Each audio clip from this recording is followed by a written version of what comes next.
Hey there, Heather Boyd Wire here, and today I'm going to show you the difference between brass and copper wire.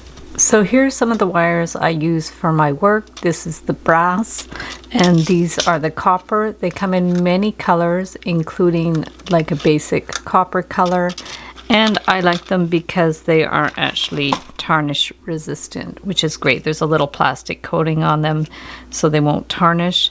This is sort of a basic copper wire from the hardware store. This one you can buy in big rolls, but the trouble is it will kind of tarnish up and stuff. But it's great for bigger decorative projects.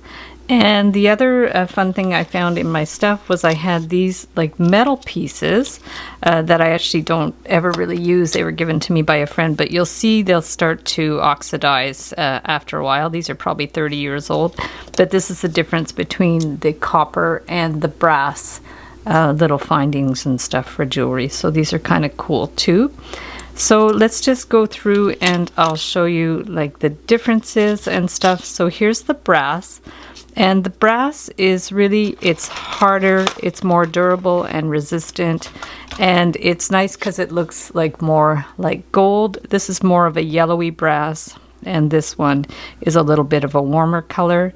But generally the brass looks more like gold, whereas the copper is more of a reddish orange color. And the brass is nice because it's very durable and resistant. Like it's harder than copper. So you'll see, for example, this is just a 20 gauge wire. And if I cut it, it's going to hold its shape much better. And I really like this brass from Beadalon. It's got a nice consistency. And this one is great. You can bend it on right angles, which I really love. I use this one a lot for doing the custom names. It's really good. And then say you take the copper wire here. So if I cut another piece of the copper wire and do the same thing.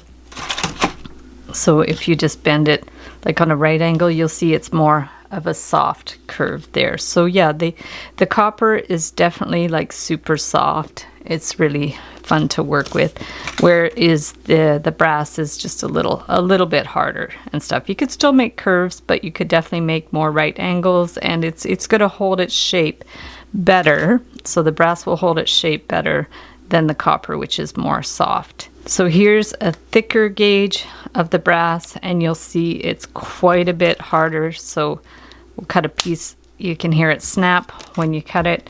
And if we cut a similar piece of the copper, it's a much softer cut. Like it's definitely a softer wire. So these are similar size, and like if we do this one is much harder to push than the copper.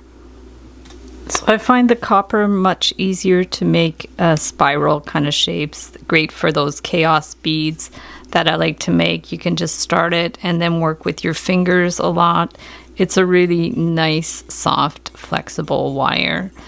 So here's my name I made as a pin with the brass wire. The brass is better for these because you can sharpen the end and it will keep its shape much better. The pin will stay straight. Similarities between the two wires: they can both be patinaed or torched to create beautiful colors, and they can both be soldered, unlike aluminum wire. Fun fact, musical instruments that are made of brass have a higher pitch, and musical instruments made with copper are more soft and mellow.